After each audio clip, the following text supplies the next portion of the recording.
Bonjour concitoyennes, bonjour concitoyens. Aujourd'hui, nous démarrons une nouvelle trilogie, celle de l'évolution. Alors c'est une réflexion complètement nouvelle par rapport à mon livre, j'en avais pas du tout parlé. Et puis nous allons aborder des sujets un petit peu délicats, en toute franchise si possible, et surtout sans polémique. Car nous allons parler de culture, de religion, parfois même un petit peu de xénophobie. Alors je tiens à faire une mise en garde, un petit préambule par rapport à la prochaine trilogie dans laquelle il y aura une vidéo qui va s'appeler Le Moi et le Nous, et qui va parler du vivre ensemble par rapport au vivre côte à côte. Alors ces deux vidéos, celle-là et celle de la prochaine trilogie, sont indissociables. C'est-à-dire que si vous voulez à la fois avoir ma vision du problème, mais si vous voulez également vous-même vous faire votre propre vision, il faut les avoir vues toutes les deux et puis il ne faut pas les sortir du contexte. Alors nous aurons dans ces deux vidéos ce que je peux qualifier, moi, d'une réflexion profonde sur la génétique sociale de l'humanité.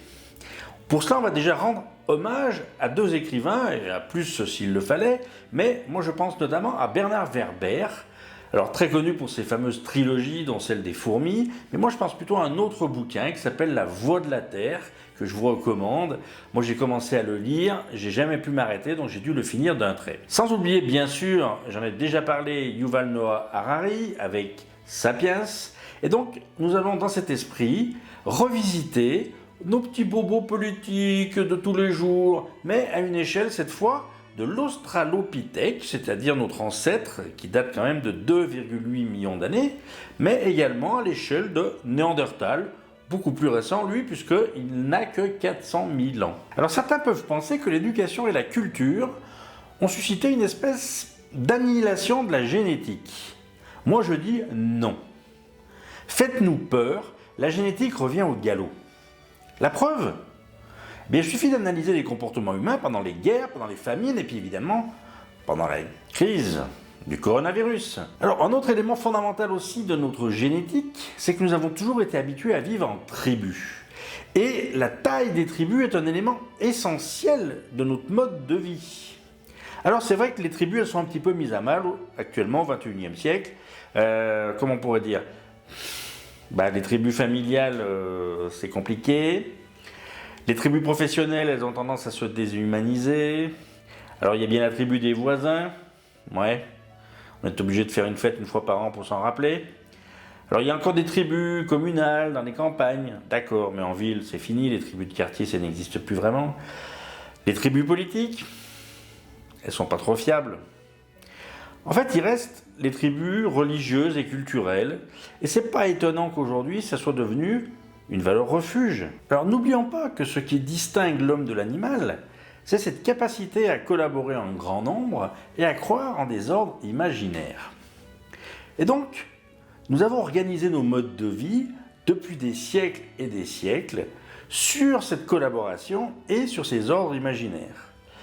Alors, les tribus étaient essentiellement géographiques, avec un énorme bagage génétique qui s'est constitué, puisqu'en fait on parle de milliers et de milliers de générations. Et puis les ordres imaginaires ont été, depuis de nombreuses années, essentiellement religieux.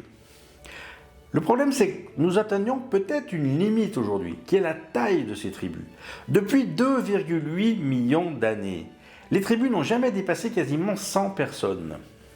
Et puis il y a eu la révolution agricole, ça fait à peu près 10 000 ans.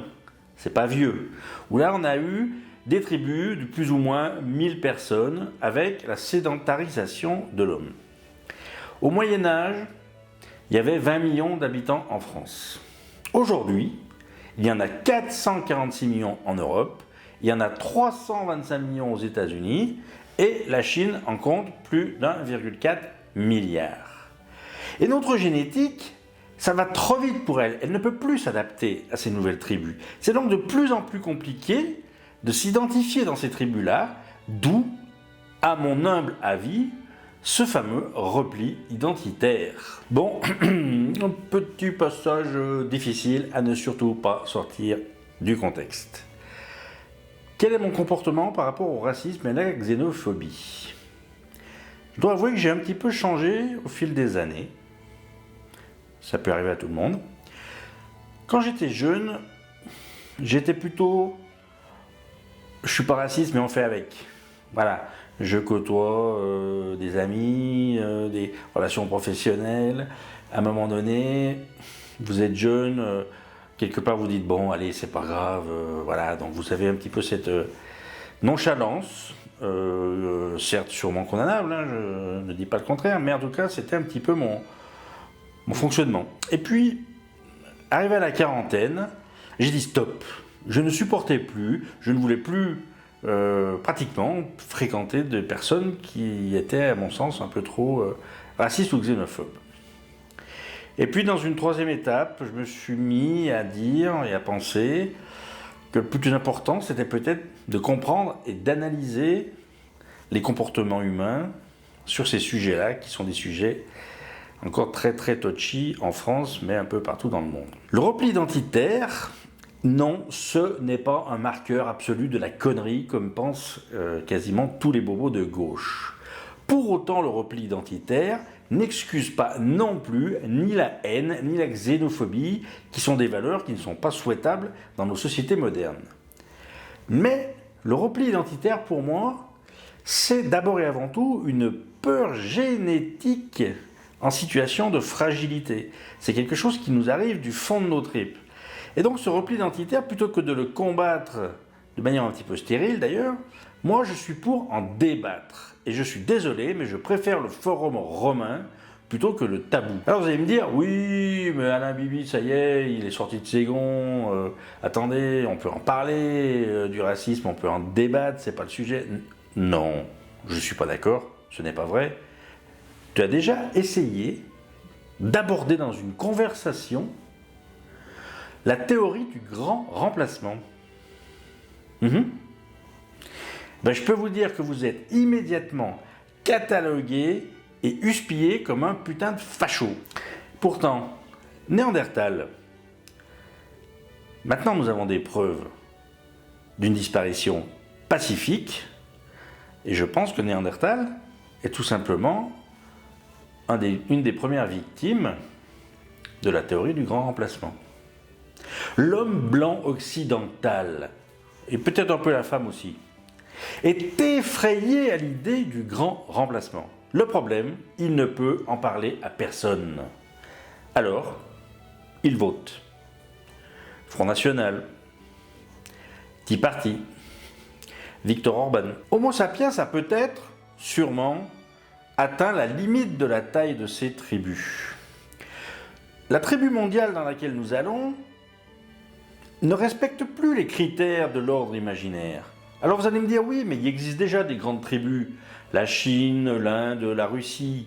Oui, mais ce sont toutes des tribus autoritaires qui échangent une espèce d'émancipation en contrepartie de l'obéissance.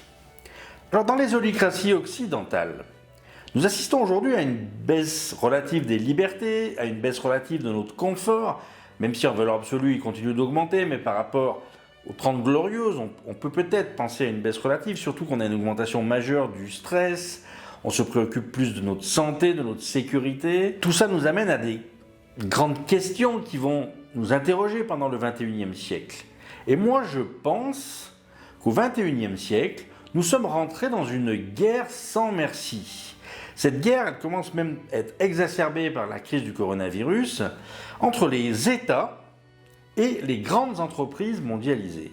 Entre un monde de tribus identitaires, géographiques et religieuses, et le nouveau monde, celui d'Homo sapiens et celui d'Homo Deus. Mais ça, nous en reparlerons dans la prochaine vidéo, si vous le voulez bien. Allez,